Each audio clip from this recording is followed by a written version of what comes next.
Hello guys, today we are going to talk about cooperative societies. तो चलिए start करते हैं। What is cooperative society? Cooperative society actual में क्या है? एक वॉलंटरी एसोसिएशन है पर्सनस का, यानी लोगों का एक वॉलंटरी एसोसिएशन है। मतलब एक ऐसा एसोसिएशन जहाँ पर लोग खुद से जुड़ना चाहते हैं, ठीक है, इनवॉलेंटरी नहीं है, ठीक है। और ये क्यों ज्वाइन होते हैं together with the motive of the welfare of the members, यानी इसके जो मेंबर्स हैं, इस एसोसिएशन के जो मेंबर्स हैं, उनका वेलफेयर हो सके, ये इनका जो है मोटिव होता है। इनका मोटिव कोई समाज सेवा नहीं होता, ठीक है। इनका खुद का थोड़ा सा बेनिफिट हो जाए, इसके मेंबर्स का वेलफेयर हो जाए, that is the motive of cooperative societies, ठीक है। Driven by the need to protect their economic interest, और ये इसलिए भी होता है ताकि इनके जो इकोनॉमिक इंटरेस्ट है उनको प्रोटेक्ट किया जा सके in the face of possible exploitation, क्योंकि कभी कभी ऐसा होता है कि प्रोड्यूसर्स का एक्सप्लॉयटेशन हो जाता है, ठीक है। किसके द्वारा? मिडल मैन के द्वारा, क्योंकि बीच में जो लोग होते हैं ना वो सारा प्रॉफिट ले जाते हैं और बेचारे जो प्रोड्यूसर है वो ऐसे ही रह जाते हैं, ठीक है। तो इसीलिए ये कह रहे हैं कि मिडल मैन से इनको बचाने के लिए, इनका पॉसिबल एक्सप्लॉयटेशन बचाने के लिए, ठीक है, कोऑपरेटिव सोसाइटीज़ को इस्टेब्लिश किया गया है, ठीक है। और मिडल मैन क्या होते हैं? Obsess with the desire to earn greater profits, यानी कि मिडल मैन हमेशा से चाहते हैं कि उनका ज़्यादा से ज़्यादा प्रॉफिट हो। एक और बात है कि कोऑपरेटिव सोसाइटी जो है is compulsorily required to be registered under the cooperative societies act 1912। 1912 में, यानी बिफोर इंडिपेंडेंस, हमारे यहाँ पर एक एक्ट आया था, मतलब इंडिया में, वो था कोऑपरेटिव सोसाइटीज़ 1912 एक्ट। तो उसके तहत सारी कोऑपरेटिव सोसाइटी को रजिस्ट्रेशन तो करवाना ही होगा, ठीक है। बिना रजिस्ट्रेशन के काम नहीं चलेगा। वो इस कोई भी कोऑपरेटिव सोसाइटी हो, इस एक्ट के तहत रजिस्टर्ड होनी चाहिए, ओके।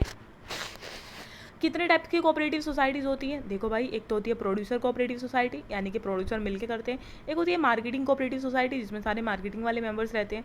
वर्कर कोऑपरेटिव सोसाइटी, ये जो वर्कर होते हैं, मतलब मजदूर वगैरह, ये सब की कोऑपरेटिव सोसाइटी। फिर फार्मर की कोऑपरेटिव सोसाइटी होती है। क्रेडिट कोऑपरेटिव सोसाइटी होती है, मतलब ये जो लोन वोन का चक्कर संभालते हैं। एक हाउसिंग कोऑपरेटिव सोसाइटी होती है। अब हाउसिंग से रिलेटेड होता होगा कुछ, मतलब घर वर का सिस्टम। कंज्यूमर कोऑपरेटिव सोसाइटी, मतलब जो उपभोक्ता वाली को, मतलब जब हम सामान लेते हैं तो हम एक कंज्यूमर होते हैं, ठीक है। तो हम भी आपस में एक कोऑपरेटिव सोसाइटी बना सकते हैं जिससे हमारा एक्सप्लॉयटेशन रुक सके, okay. So this were the type of the cooperative societies. Now moving on the next page, now we are going to talk about the most important portion of this chapter, like 97th constitutional amendment act 2011, जो कि आया था cooperative society से related, ठीक है। और इसने क्या किया था? इस अमेंडमेंट ने, इसने इस कोऑपरेटिव सोसाइटी को एक तो कॉन्स्टिट्यूशनल स्टेटस दिया था, ठीक है, और एक प्रोटेक्शन प्रोवाइड की थी। जब कोई चीज़ कॉन्स्टिट्यूशनल में ऐड हो जाती है तो वो बन जाती है वीआईपी, ठीक है। तो इसीलिए इससे पहले तो ये कॉन्स्टिट्यूशन में नहीं थी, लेकिन इस अमेंडमेंट के बाद बहुत सारे चेंजेस किए गए, मतलब कॉन्स्टिट्यूशन में 3 ही चेंजेस किए गए, and then after that it was given the constitutional status. और 3 चेंजेस जो करे गए थे कॉन्स्टिट्यूशन में by this amendment, these are as follow. सबसे पहले तो कोऑपरेटिव सोसाइटी को फंडामेंटल राइट बना दिया गया अंडर आर्टिकल 19, ठीक है। दूसरा, एक नया डायरेक्टिव प्रिंसिपल ऐड किया गया, ठीक है, जिसमें लिखा हुआ था कि सरकार की ड्यूटी होगी कि वो कोऑपरेटिव सोसाइटी को प्रमोट करेगी। फिर आर्टिकल 43B, ठीक है, article 43B, it added a new part 9th B in the constitution, यानी एक नया पार्ट लेकर आया गया कॉन्स्टिट्यूशन में 9th B, जिसका नाम रखा गया, जिसको टाइटल दिया गया द कोऑपरेटिव सोसाइटीज, ठीक है। और कोऑपरेटिव सोसाइटी के बारे में इस वाले पार्ट में कहाँ से कहाँ तक लिखा है? आर्टिकल 243Z से 243ZT तक। Now moving on the next page, constitutional provisions. अब इससे रिलेटेड कॉन्स्टिट्यूशनल प्रोविजंस कौन कौन से हैं वो देख लेते हैं। इन corporation of cooperative societies, article 243Z1 कहता है कि स्टेट लेजिस्लेचर की जिम्मेदारी होगी, या स्टेट लेजिस्लेचर जो है वो प्रोविज़न बना सकता है किस चीज़ से रिलेटेड? इन कॉर्पोरेशन, रेगुलेशन, विंडिंग अप, मतलब कोऑपरेटिव सोसाइटी का जो इनकॉर्पोरेशन होगा, रेगुलेशन होगा, विंडिंग अप होगा, ये सबसे रिलेटेड प्रोविज़न कौन बनाएगा? स्टेट लेजिस्लेचर बनाएगा, ठीक है। और किसके प्रिंसिपल पर बनाएगा? बेस्ड ऑन वॉलंटरी फॉर्मेशन, ठीक है, वॉलंटरी फॉर्मेशन के बेसिस पर बनाएगा। और एक डेमोक्रेटिक मेंबर कंट्रोल होना चाहिए, ठीक है, यानी जो इसके मेंबर हैं, यानी कोऑपरेटिव सोसाइटी के जो मेंबर है, भाई ऐसा नहीं है कोई भी जाकर बैठ रहा है, उसका थोड़ा डेमोक्रेटिक सेटअप होना चाहिए, ठीक है, यानी लोग को की जो इच्छा है वो को ध्यान में रखते हुए बनाए जाने चाहिए मेंबर इकोनॉमिक पार्टिसिपेशन। और स्टेट लेजिस्लेचर प्रोविज़न बनाएगा किससे रिलेटेड? कि कोऑपरेटिव सोसाइटी में जो मेंबर की इकोनॉमिक पार्टिसिपेशन है वो कितनी होगी, कैसे होगी, ठीक है। और ऑटोनोमस फंक्शनिंग, और इसकी ऑटोनोमस फंक्शनिंग कैसे होगी, इससे रिलेटेड भी प्रोविज़न बनाएगा, ठीक है। अब हम बात करते हैं कितने मेंबर होने चाहिए बोर्ड में, और उनका टर्म क्या होना चाहिए, ठीक है, और उसके ऑफिस बियरर्स के बारे में बात करते हैं। तो सबसे पहले तो डायरेक्टर्स, ठीक है, भाई जो बोर्ड के डायरेक्टर होंगे ना, ठीक है, वो कौन होंगे, जो स्टेट लेजिस्लेचर कहेगा, ठीक है, लेकिन वो 21 से ज़्यादा नहीं होंगे। एक बार फिर से बता देती हूँ, डायरेक्टर जो होंगे बोर्ड के वो कौन होंगे, जो स्टेट लेजिस्लेचर प्रोवाइड करेगा, लेकिन 21 से ज़्यादा नहीं होने चाहिए। टर्म ऑफ ऑफिस सेम 5 साल, ठीक है, 5 साल नॉर्मली होता है हमारे यहाँ पर, बड़ी बड़ी पोस्ट का जो टर्म ऑफिस होता है, तो यहाँ पर भी 5 साल है, ठीक है। रिजर्वेशन होगी सीट में, बिल्कुल होगी रिजर्वेशन, लेकिन किस तरीके से होगी, देखो, एक सीट तो SC या ST दोनों में से किसी एक के लिए एक सीट रिजर्व होगी, ठीक है, और ये कौन बताएगा, स्टेट लेजिस्लेचर, ठीक है, और 2 सीट वुमेन के लिए रिजर्व होगी, ठीक है। तो यानी कि जो बोर्ड के मेंबर होंगे उसमें, मतलब हर एक कोऑपरेटिव सोसाइटी में एक बोर्ड होता है ना, उसमें 21 से ज़्यादा मेंबर नहीं हो सकते, तो उन 21 मेंबर में से भाई एक ना एक तो SC ST होना चाहिए और 2 होनी चाहिए वुमेन, ठीक है। अब समझ में आया। अब हम आगे देखते हैं, कोऑप्टेड मेंबर्स कौन होंगे। देखो, स्टेट लेजिस्लेचर की पूरी पूरी अथॉरिटी है कि वो प्रोविज़न बना सकता है कि यहाँ पर कोऑप्टेड मेंबर कौन कौन से होंगे, मतलब ऐसे मेंबर्स जिनके पास राइट टू वोट तो नहीं है, वोट तो नहीं कर सकते वो, लेकिन हाँ उनके पास एक्सपीरियंस है बैंकिंग में, मैनेजमेंट में, फाइनेंस में, ठीक है। तो मतलब ऐसे मेंबर्स हो सकते हैं, लेकिन 2 से ज़्यादा नहीं होंगे भाई, जैसे वुमेन है ना 2 से ज़्यादा रिजर्व सीट नहीं होंगी, ऐसे ही कोऑप्टेड मेंबर्स भी 2 से ज़्यादा नहीं होंगे, ओके। और ये 2 पता है किस में डाल रहे हैं हम, 21 डायरेक्टर्स में। 21 डायरेक्टर थे ना, उनमें से 2 तो होनी चाहिए वुमेन, एक होना चाहिए या तो SC का या ST का, और भैया एक जो है वो क्या होना चाहिए, सॉरी 2 होने चाहिए कोऑप्टेड मेंबर्स, सॉरी 2 से ज़्यादा नहीं हो सकते, ये लिखा हुआ है, ठीक है। और election of members of board, अब हम देखते हैं कि इनके इलेक्शन क्या होते हैं, कौन कराता है, कैसे होते हैं, ठीक है। Election of a board shall be conducted before the expiry of the term of the current board. भाई इससे पहले कि ये करंट बोर्ड एक्सपायर हो जाए उससे पहले पहले इनके इलेक्शन करवा लो, ठीक है।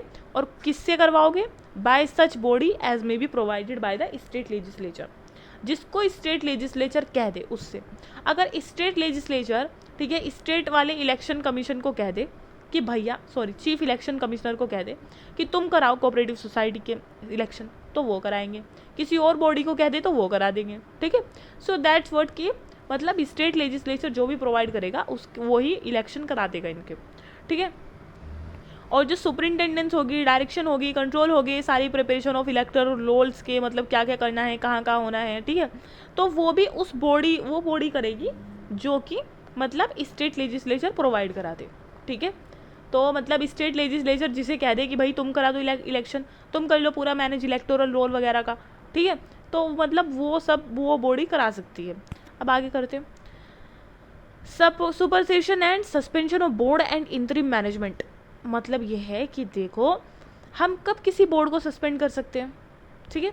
सबसे पहली बात तो कोई भी बोर्ड हो भैया, वो 6 मंथ से ज़्यादा के लिए सस्पेंड नहीं हो सकता, 6 मंथ से ज़्यादा के लिए सस्पेंड नहीं हो सकता। और अगर कोऑपरेटिव बैंक है, ठीक है, और मल्टी स्टेट कोऑपरेटिव बैंक नहीं है, ठीक है, मल्टी स्टेट कोऑपरेटिव बैंक को हम 6 महीने से ज़्यादा सस्पेंड नहीं कर सकते, लेकिन अगर कोई कोऑपरेटिव बैंक है तो भैया उसको 1 साल तक सस्पेंड कर सकते हैं, 1 साल से ज़्यादा नहीं कर सकते, ठीक है।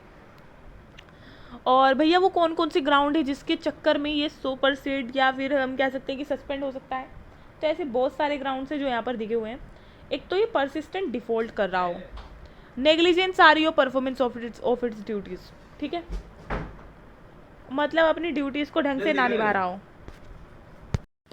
So we were talking about the grounds on which a board can be supersede or suspend, ठीक है। तो कौन कौन से ग्राउंड है वो जिन पर सस्पेंड किया जा सकता है बोर्ड को। एक तो ऑफ इट्स परसिस्टेंट डिफ़ॉल्ट, मतलब बहुत दिन से उसमें डिफ़ॉल्ट आ रही थी, ठीक है, नेग्लिजेंस हो रहा है उसकी परफॉर्मेंस में, मतलब जो उसके मेंबर्स है वो अपनी ड्यूटीज़ को अच्छे से नहीं निभा रहे हैं, या फिर एक ऐसा एक्ट उन्होंने कमिट किया है जो कि कोऑपरेटिव सोसाइटी और उसके मेंबर के लिए प्रीजुडिशियल है, मतलब सही नहीं है, ठीक है। तो प्रीजुडिशियल अगर कोई एक्ट उन्होंने कमिट कर दिया है बोर्ड ने कोऑपरेटिव सोसाइटी और उसके मेंबर के अगेंस्ट, तो भी हम उसको सस्पेंड कर सकते हैं। Of there being a stalemate in the constitution और फंक्शंस ऑफ द बोर्ड, मतलब जो कॉन्स्टिट्यूशन है बोर्ड का वो ढंग से नहीं हुआ है, मतलब जैसे होना चाहिए ना उसमें कि 2 वुमेन होनी चाहिए, एक SC या ST से होना चाहिए, दो से ज़्यादा कोऑप्टेड मेंबर्स नहीं होने चाहिए, तो जो कॉन्स्टिट्यूशन है वो सही नहीं हुआ है या फिर फंक्शन सही नहीं हो रहा है, ठीक है। Of the election body having failed to conduct elections in accordance with the provision of the state act, state ने जो कहा है, स्टेट ने जो गाइडलाइंस दी है, एक्ट बनाया है कि इसके तहत आपको इलेक्शन करानी है, ऐसे इलेक्शन कराने हैं, तो इलेक्शन बॉडी समर्थ नहीं हो पाई है वो सब कुछ मतलब एडोप्ट करने में, तो इसके बेसिस पर भी सस्पेंड किया जा सकता है। लेकिन भैया कोई ऐसी कोऑपरेटिव सोसाइटी है, ठीक है, कोई ऐसा बोर्ड है जो कि ना तो गवर्नमेंट की शेयर होल्डिंग रखता है, मतलब ना ही तो उस बोर्ड में या उस कोऑपरेटिव सोसाइटी में कोई भी गवर्नमेंट की शेयर होल्डिंग है, या ना ही गवर्नमेंट से लोन ले रखा है, और ना ही कोई फाइनेंशियल असिस्टेंस लेता है, ठीक है, या कोई गारंटी भी नहीं है उसके पास गवर्नमेंट की तरफ से, तो इसका मतलब उसमें गवर्नमेंट का कोई रोल नहीं है, गवर्नमेंट जो है उसने कोई उसको सहारा नहीं लगाया है, तो इसीलिए उसको जो है नहीं कर सकते सुपरसेड और सस्पेंड भी नहीं कर सकते, ठीक है। रजिस्टर्ड तो वो होगा, लेकिन ना ही तो उसमें गवर्नमेंट की कोई शेयर होल्डिंग है, ना ही लोन दे रखा है, ना फाइनेंशियल असिस्टेंस दे रखी है गवर्नमेंट ने, तो उसको आप नहीं कर सकते suspend, okay. And then audit of accounts of cooperative societies, मतलब जो जो अकाउंट्स है ना कोऑपरेटिव सोसाइटी के, उसको ऑडिट कौन करेगा। अब हम ये बात जानने वाले हैं यहाँ पर।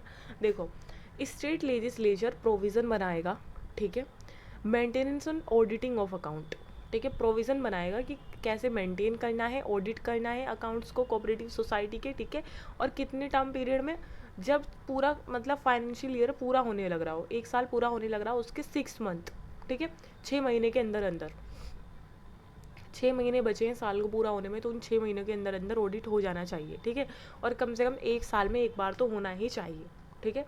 स्टेट लेजिस्लेचर क्या करेगा, कुछ मिनिमम क्वालिफिकेशन ले डाउन कर देगा कि भैया जो ऑडिटर्स होंगे ना, जो कोऑपरेटिव सोसाइटी का ऑडिट करेंगे, उनकी मिनिमम क्वालिफिकेशन ये होनी चाहिए, ठीक है, तब जाकर वो ऑडिट कर सकते हैं। और हर एक कोऑपरेटिव सोसाइटी जो है वो एक ऑडिटर या ऑडिटिंग फर्म के द्वारा क्या की जाएगी, ऑडिट की जाएगी, ठीक है।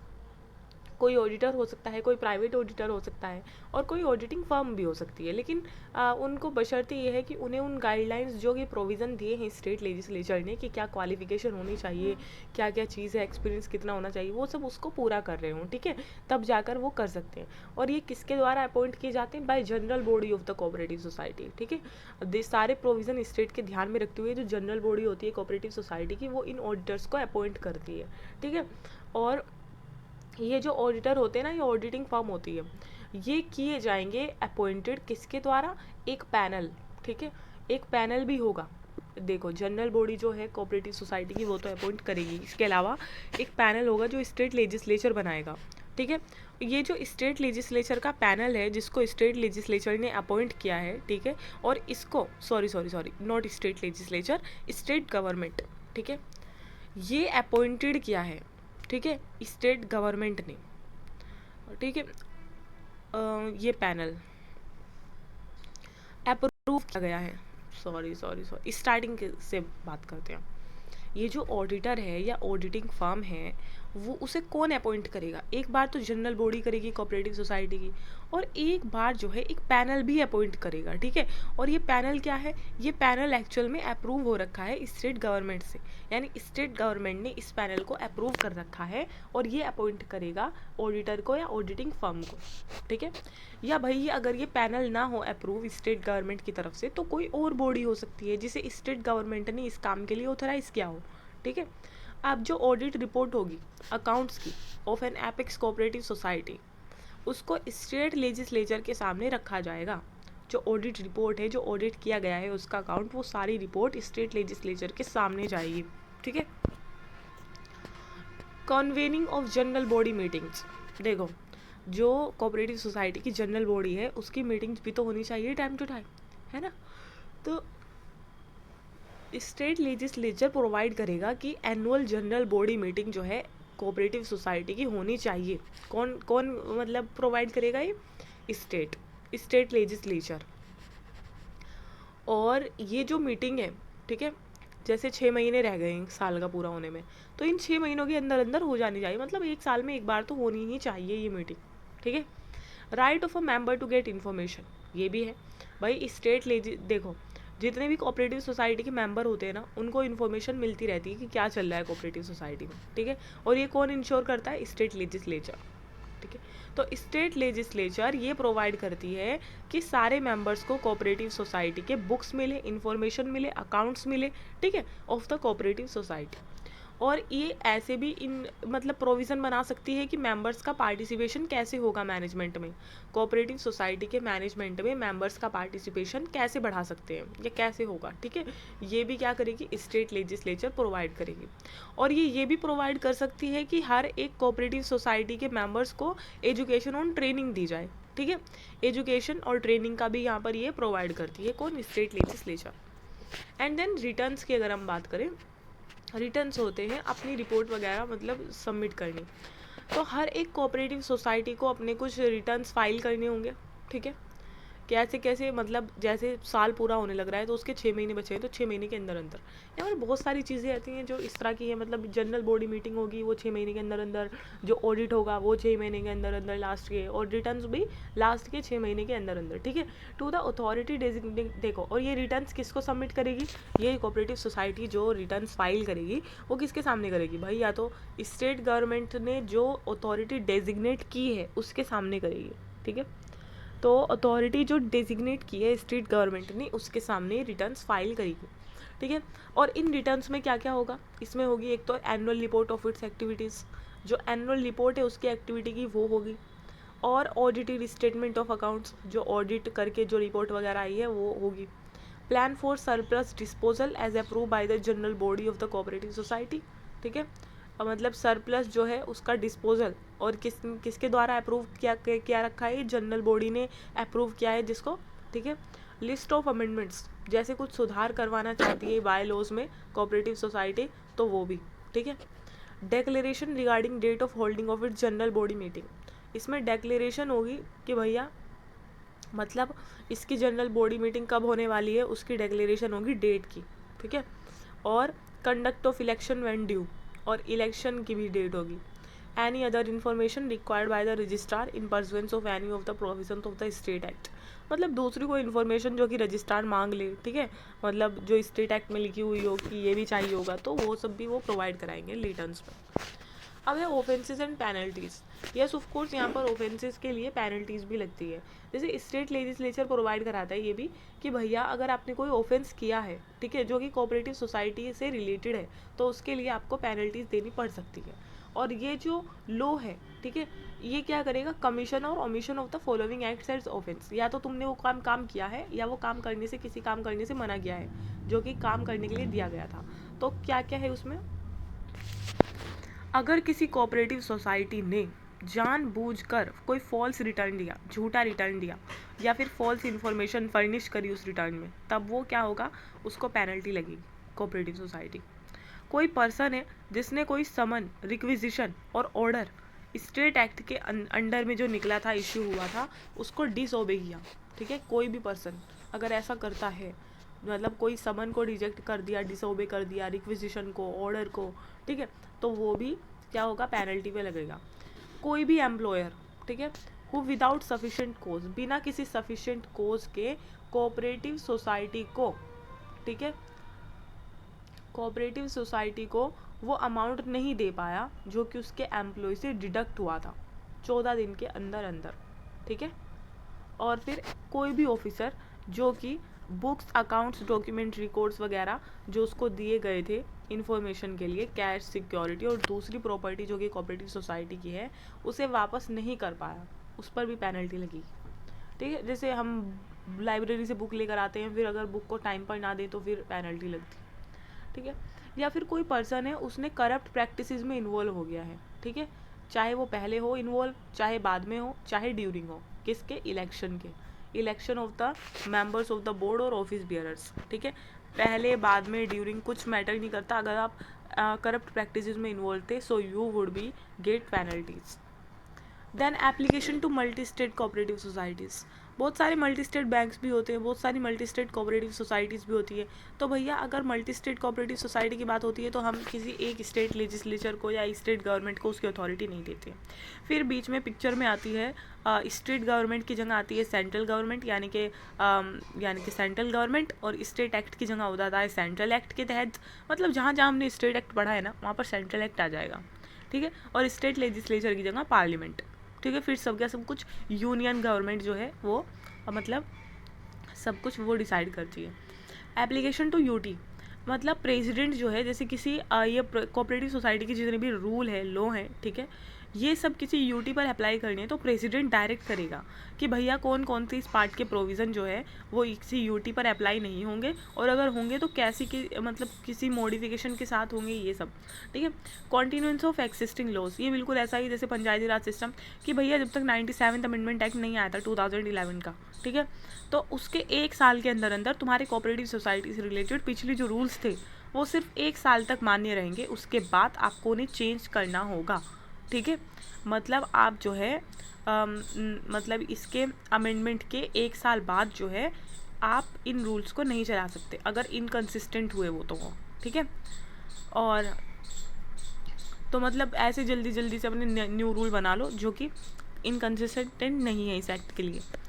फिर रीजंस फॉर द इनेक्टमेंट, इस वाली को एक बार पढ़ लेते हैं।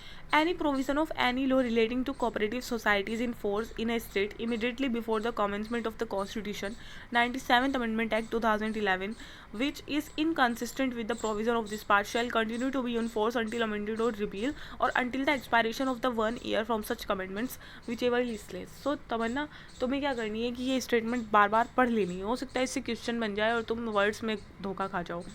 वेल आगे देखते हैं। Reasons for the enactment 97th amendment act 2011। अब हम देखते हैं कि एक्चुअल में रीजन्स क्या थी जिसके चक्कर में हमें ये 97th अमेंडमेंट एक्ट लेकर आना पड़ा। सबसे पहली थी कि कोऑपरेटिव सोसाइटीज़ में बहुत सारी वीकनेसेस देखने को मिली थी, ठीक है, अपने मेंबर्स का इंटरेस्ट सेफगार्ड नहीं कर पा रहा था वो, ठीक है, और जो उसके ऑब्जेक्टिव्स हैं ना उनको भी फुलफिल नहीं कर पा रहा था, जिस चीज़ के लिए उनको बनाया गया था वो वाले ऑब्जेक्ट्स भी फुलफिल नहीं कर पा रहा था। बार बार इलेक्शन पोस्टपोन हो जाते थे, ठीक है, और नॉमिनेटेड ऑफिस बेयरर्स बहुत थे, मतलब जो इलेक्शन होने चाहिए, मेंबर जो है इलेक्ट होकर आने चाहिए, वो नॉमिनेटेड होकर आ रखे थे, ठीक है, और बहुत ही मतलब ऐसा अगर एक बार कोई बन गया ना इंचार्ज तो वो बहुत लंबे टाइम तक रह रहा था, तो ऐसे तो डायनेमिक जो होता है चीज़ें वो नहीं हो पाती हैं, है ना। तो इसीलिए एक ही इंसान बहुत सालों तक अगर काम करेगा तो हो सकता है कि वो तानाशाह बन जाए, तो इसीलिए रेगुलरली इलेक्शन होना और रेगुलरली बार बार किसी का चूज़ होना वो सही रहता है, ठीक है। तो ये सारी प्रॉब्लम आ रही थी, और इससे क्या हो रहा था ये सब होने से कि अकाउंटेबिलिटी रिड्यूस हुई जा रही थी, ठीक है, मैनेजमेंट सही नहीं चल पा रहा था कोऑपरेटिव सोसाइटी का और उसके मेंबर्स का, ठीक है, अकाउंटेबिलिटी नहीं आ पा रही थी, और इनएडिक्वेट प्रोफेशनलिज्म आ रहा था, मतलब बेकार में ही प्रोफेशनलिज्म है ही नहीं कुछ भी, मतलब ऐसे ही बस चीज़ें ऐसी बिखरी पड़ी हैं मैनेजमेंट में, ठीक है, कोऑपरेटिव सोसाइटी में, इंस्टीट्यूशन में।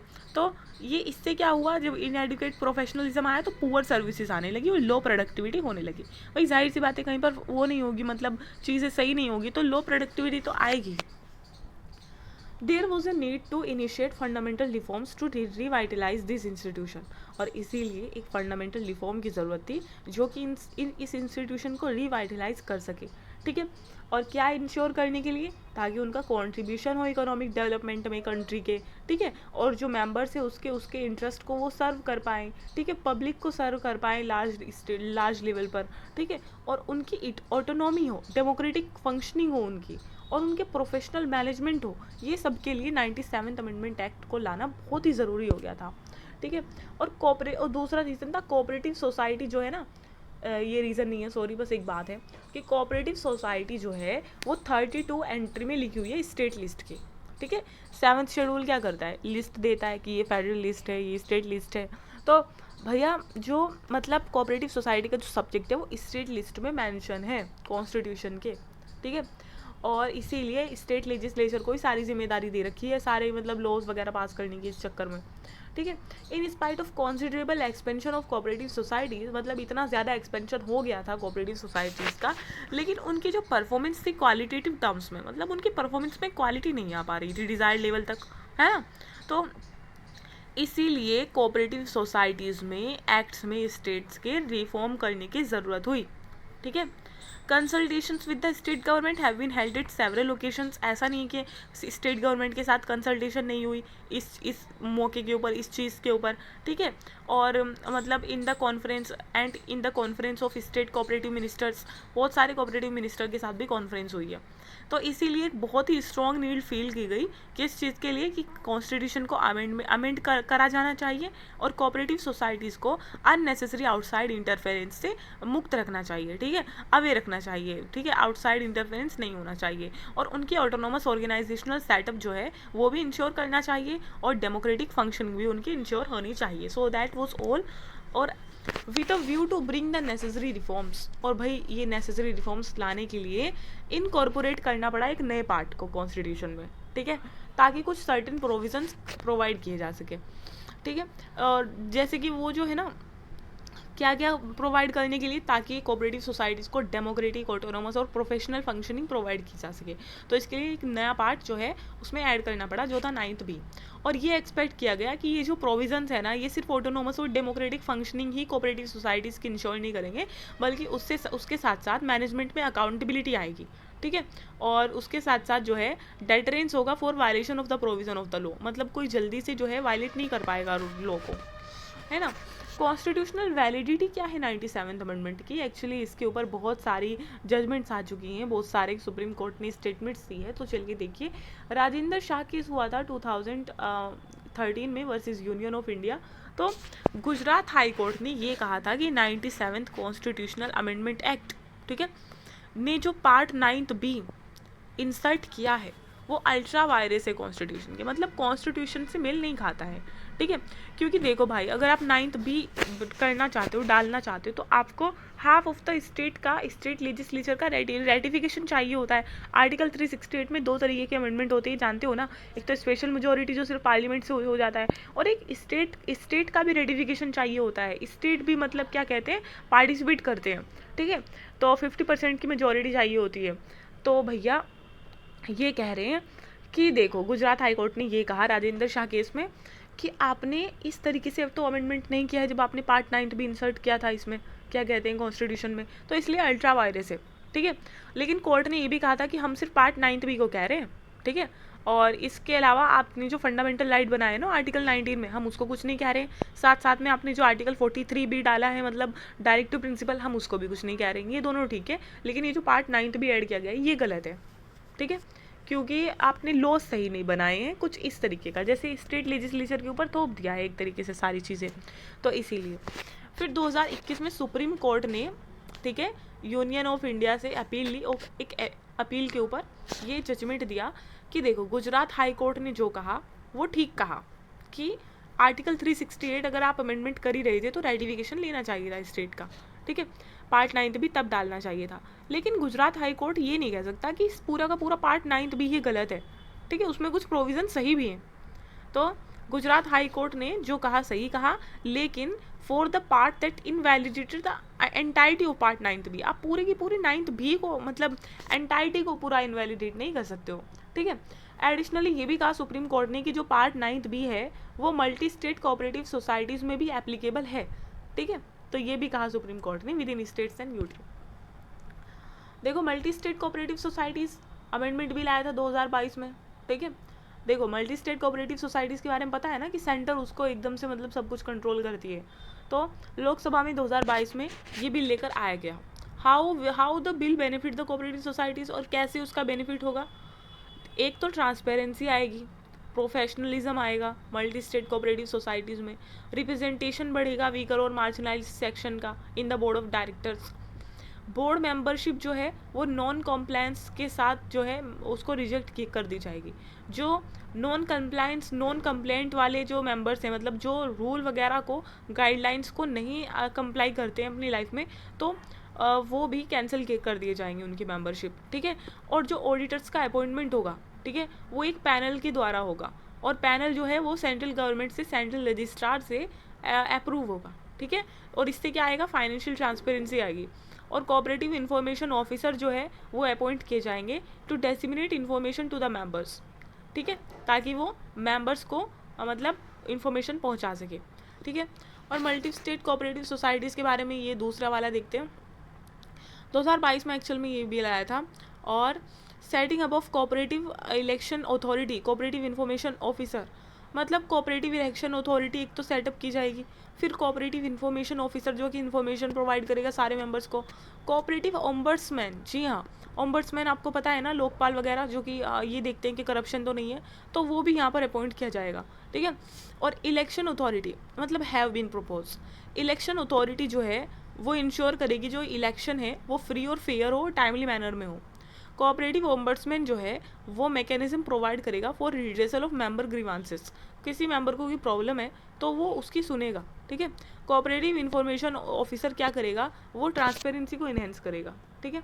सो ये सारे आर्टिकल है जिसमें सब कुछ लिखा हुआ है। And that was all. Bye bye.